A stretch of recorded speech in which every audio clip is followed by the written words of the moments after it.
और अभी तक हमें इस काल ने इतना ज्ञानहीन बना दिया कि हमें ये भी नहीं मालूम कौन राम है, हम किसकी पूजा कर रहे हैं।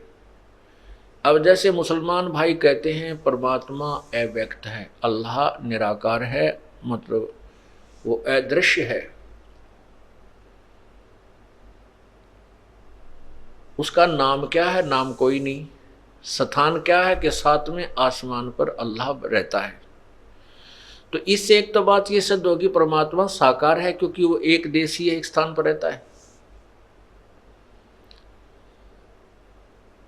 दूसरा, उनको ये नहीं मालूम कि उसका नाम क्या है। वो अल्लाहु अकबर भी करते हैं, लेकिन अल्लाहु अकबर है कौन? अल्लाह अकबर, अल्लाह कबीर। जैसे भाषा होती है, इसमें कबीर को अकबीर, जैसे अपनी संत भाषा में क्या बोलते हैं? स्थान को अस्थान, स्थिर को अस्थिर, ऐसे एक एक्स्ट्रा ए लग जाता है। जैसे कबीर को अकबीर, अल्लाह को अल्लाहू भी बोल देते, अल्लाहू, अल्लाहू कबीर अकबर। तो अल्लाहू अल्लाहू अकबर कहने लगे, अकबर, अकबर का अर्थ भी कबीर है। तो इस प्रकार वो अल्लाह कबीर, ये अल्लाह का अर्थ भगवान कहते हैं, कबीर का अर्थ बड़ा कर देते हैं, बड़ा भगवान। अब वो बड़ा भगवान कौन है उसको डिफाइन कर दिया आपको कि वो बड़ा भगवान कौन है। क्योंकि पवित्र कुरान शरीफ सूरत फुरकानी 25 आयत 52 से 59 में स्पष्ट किया है कि जो कुरान शरीफ का ज्ञान दे रहा है उसको मुसलमान धर्म अल्लाह मानते हैं। जिस भगवान ने, जिस अल्लाह ने, जिस गॉड ने कुरान शरीफ का ज्ञान दिया है उसको मुसलमान धर्म के भाई जो हैं वो कंप्लीट गॉड मानते हैं कि ये परमात्मा हमारा है। और वो कहता है कि हे पैगंबर अर्थात हजरत मोहम्मद, वो कबीर नामक जो परमात्मा बड़ा भगवान है उसको ये काफिर परमात्मा नहीं मानते, अल्लाह नहीं मानते, तो इनकी बातों में मत आना, इन काफिरों का कहा मत मानना। उसके लिए तू संघर्ष करना, और मैं जो तुझे ज्ञान दे रहा हूं इस कुरान शरीफ में, इस ज्ञान के ऊपर तू दृढ़ रहना। जिहाद का अर्थ लड़ाई नहीं कहा, संघर्ष करना, चाहे ये कितना ही तुझे कष्ट दें, चाहे गलत बोलें, आप इनकी बातों से डगमग मत होना। और ये परमात्मा वही है जिसने सारी सृष्टि रची, जमीन और आसमान के बीच में जो भी कंस्ट्रक्शन है उसी अल्लाह ने की है। कोई जो गीता ज्ञान दाता किसी और, कुरान शरीफ का ज्ञान दाता किसी और अल्लाह भगवान के बारे में बता रहा है जो कबीर भगवान है। और उसने सारी सृष्टि, उसने सारी रचनाएं की है। और वो जिंदा, जो जिंदा महात्मा के रूप में प्रकट होता है। और हजरत मोहम्मद जी को भी परमात्मा पूर्ण ब्रह्म कबीर देव कल अल्लाहु अकबर आकर मिले थे जिंदा महात्मा के रूप में। तो उसी के लिए 52 आयत नंबर 58 में कहा है कि वो जिंदा कभी मरने, वो उस जिंदा, जो जिंदा तुझे मिला, जिंदा के रूप में मिला, और वो पूर्ण परमात्मा है। वो अल्लाह बड़ा लिख दिया, अल्लाह कबीर को अल्लाह बड़ा लिख दिया, वो अल्लाह कबीर है, वो अल्लाह बड़ा कर लिख दिया उन्होंने अनुवाद में। बाकी मूल जो भाषा है वो सही बता रही है। और वो कभी मरने वाला नहीं है, और वो अपने बंदों के गुनाहों से बाखबर है, खूब परिचित है, वो उनको अक्षमा कर देता है। फिर लिखा कि ये वही परमात्मा है जिसने ये कबीर वही भगवान है जिसने 6 दिन में सृष्टि रची, 7वें दिन तख्त पर जा बैठा। और उसके विषय में कुरान शरीफ का ज्ञानदाता अल्लाह कह रहा है कि मैं उससे परिचित नहीं हूं, उसके विषय में किसी बाखबर से पूछ देखो। इससे ये सिद्ध हुआ कि जिसको हजरत मोहम्मद जी अपना सुप्रीम गॉड मानते थे, अपना अल्लाह मानते हैं, और मुसलमान धर्म जिसको अल्लाह मानते हैं, कि वो गीता का ज्ञान उन्होंने दिया है, ना उसका कुरान शरीफ का ज्ञान उन्होंने, उसी ने परमात्मा ने दिया है।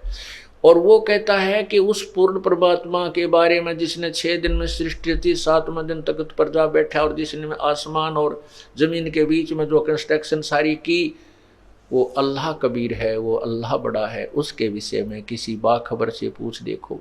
हम अल्लाह यहाँ कबीर ना मान करके उन्हीं की अनुवादित की हुई कुरान शरीफ को मानकर चलें कि वो अल्लाह बड़ा है, तो गीता ज्ञान कुरान शरीफ के ज्ञान दाता से कोई और अल्लाह है, जिसके बारे में कुरान शरीफ के ज्ञान देने वाला अल्लाह अपरिचित है। बाखबर से पूछो, किसी तत्वदर्शी संत से पूछो। यही पवित्र गीता जी अध्याय नंबर 4 के श्लोक 34 में स्पष्ट किया है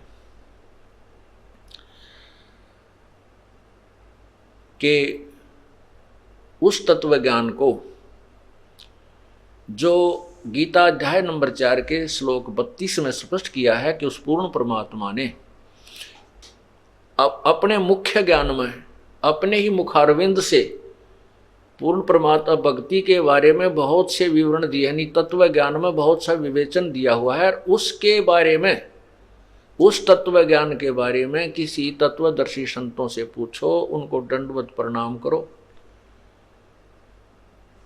और कपट छोड़कर उनसे प्रसन्न करो। फिर वो तत्वदर्शी संत तुम्हें उस परम पिता के विषय में ज्ञान देंगे। फिर वैसे करना जैसे होगी। कहें इसे सिद्ध हो गया कि गीता ज्ञान दाता जो गीता जी में ज्ञान दे रहा है, जिसको पवित्र हिंदू समाज सुप्रीम गॉड मान रहा है, श्री कृष्ण जी ने गीता बोली, श्री कृष्ण जी। वैसे तो श्री कृष्ण जी ने गीता में एक शब्द भी नहीं कहा। जो सारा ज्ञान काल ने बोला है, जो श्री कृष्ण जी में प्रवेश करके बोल रहा था। फिर भी हम ये सोचकर माने कि कृष्ण जी ने ही बोली थी, तो श्री कृष्ण जी तो कह रहा है कि वो कोई और परमात्मा है। इसीलिए 18वें अध्याय के 62वें श्लोक में कहा कि तू सर्वभाव से उस परमेश्वर की शरण में जा, उसकी कृपा से तू परम शांति और शाश्वत स्थान को प्राप्त होगा। 15वें अध्याय के प्रथम मंत्र में श्लोक में कहा है, उस तत्वदर्शी संत की पहचान बताई है कि उल्टे लटके हुए संसार रूपी वृक्ष को जो सर्वांग सहित बता देगा, स वेदवित। उल्टा लटका हुआ संसार रूपी वृक्ष है, इसके ऊपर को जड़ है, वो पूर्ण परमात्मा है, परम दिव्य परमेश्वर है, और नीचे को तीनों गुण रूपी शाखा है। और जो इनको सभी अंग बताएगा, तना कौन रूप भगवान है, डार कौन है, पत्ते कौन है, स वेदवित, वो तत्वदर्शी संत है, वो वेद के तात्पर्य से पूर्ण परिचित है। तो परमात्मा ने स्वयं आकर के वो बताया था, अक्षर पुरुष एक पेड़ है, निरंजन वा की डार, तीनों देवा शाखा है, ये पात रूप संसार। जैसे तना जमीन से बाहर दृष्टि गोचर है, तना तो अक्षर पुरुष अर्थात परब्रह्म है। तने से आगे चल के एक डार मोटी निकलती है, बहुत सी डारें निकलती हैं, उनमें से एक डार मोटी, उसको ब्रह्म क्षर पुरुष समझो। और उस डार के आगे 3 शाखा हैं, रजगुण ब्रह्मा, सतगुण विष्णु, तमगुण शिव जी। और आगे जो पातरूप संसार, आगे और जो पत्ते हैं वो हम लटके हुए हैं। तो जो मूल है, जड़ है उस पूर्ण परमात्मा की, वो पूर्ण ब्रह्म है, जिससे सारे पौधे को, पूरे वृक्ष को आहार प्राप्त होता है। इसलिए परमात्मा ने, कबीर परमेश्वर ने अपने मुख्य ज्ञान में अर्थात तत्व ज्ञान में, सूक्ष्म वेद में स्पष्ट किया हुआ है, अक्षर पुरुष एक पेड़ है, निरंजन वा की डार, और तीनों देवा शाखा है, ये पात रूप संसार, और मूल परमात्मा स्वयं है। यही प्रमाण गीता जी अध्याय नंबर 15 के श्लोक 16 और 17 में स्पष्ट है। 16 में क्षर पुरुष और अक्षर पुरुष ये 2 भगवानों के विषय में कहा है, और इनके विषय में बताया है कि ये भी नाशवान है, इनके जितने भी इनके शरीरधारी प्राणी हैं वो भी इनके लोकों में नाशवान है, आत्मा नहीं मरती। 17वें श्लोक में कहा 15वें अध्याय के में कि उत्तम पुरुष है तू अन्य परमात्मा इति उद्धारते, ये लोक त्रयम् अविश्य विभर्ति अव्यय ईश्वर है, जो तीनों लोकों में प्रवेश करके सबका धारण पोषण करता है और सबका मालिक है। इन दोनों से भी जो उत्तम भगवान है वो तो कोई और है, वो पुरुषोत्तम है। 15वें अध्याय के 18वें श्लोक में जो कहा है गीता ज्ञानदाता ने कि मुझे तो लोक वेद के आधार पर पुरुषोत्तम मानते हैं, मैं पुरुषोत्तम नहीं हूं, पुरुषोत्तम तो कोई और है। तो कहने का भाव यह है कि पुण्यात्माओं, ये नहीं कहा जा सकता कि वेद और गीता और पुराण कुरान ये झूठे हैं, नहीं, इनमें ज्ञान उसी सत्र का है जैसे मैट्रिक के सिलेबस में 10वीं के सिलेबस में 10वीं तक का ही उसमें नॉलेज होता है, बीए और एमए का नहीं होता, उसके लिए बुक्स अलग बनी होती है।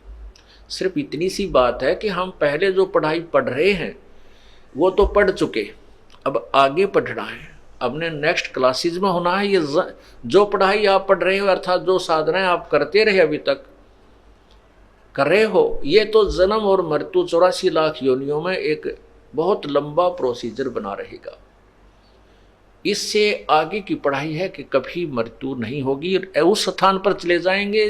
18वें अध्याय के जो 62वें श्लोक में कहा है कि तू उस परमेश्वर की शरण में जा, उसकी सर्वभाव से यानी पूर्ण रूप से समर्पण हो उस परम पिता के ऊपर, फिर अग्रम मग्रम नहीं रहे कि और देवता अन्य पूजाएं नहीं रहनी चाहिए। उस परमात्मा की शरण में सर्वभाव से जा, उसकी कृपा से तो परम शांति और शाश्वत स्थान यानी सत्यलोक, शाश्वत में सदा रहने वाला जो कभी एंड ना हो, नष्ट ना हो, उसको प्राप्त होगा।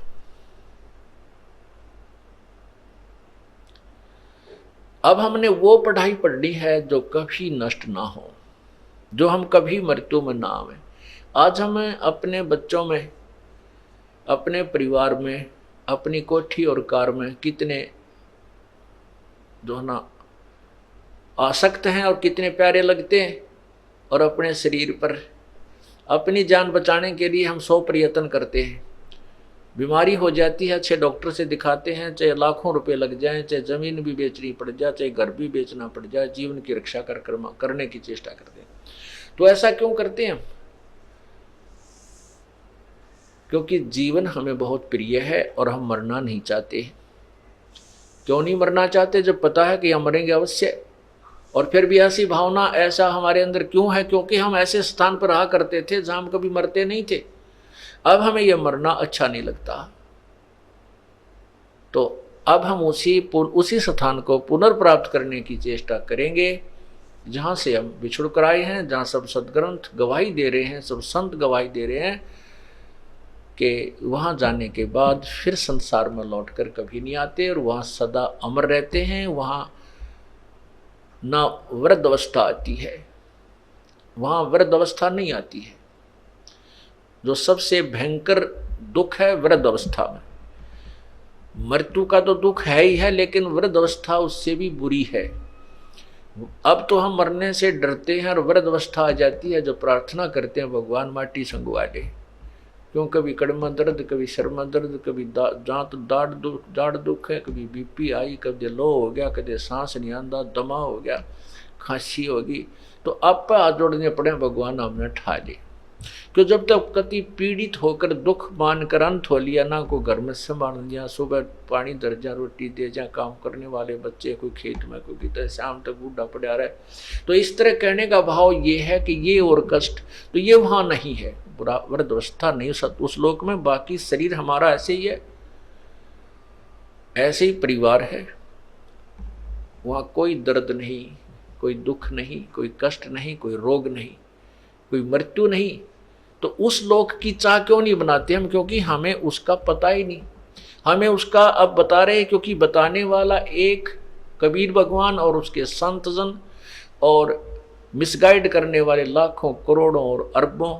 तो हमने वहाँ जाने की चाह बनती नहीं और विश्वास नहीं होता कि वैसा भी होगा कहीं स्थान। तो फिर हम इसी जन्म मृत्यु में पड़े रहना उचित समझ लिया और यहीं जी ला लिया हमने, यहीं अपना मन रमा लिया।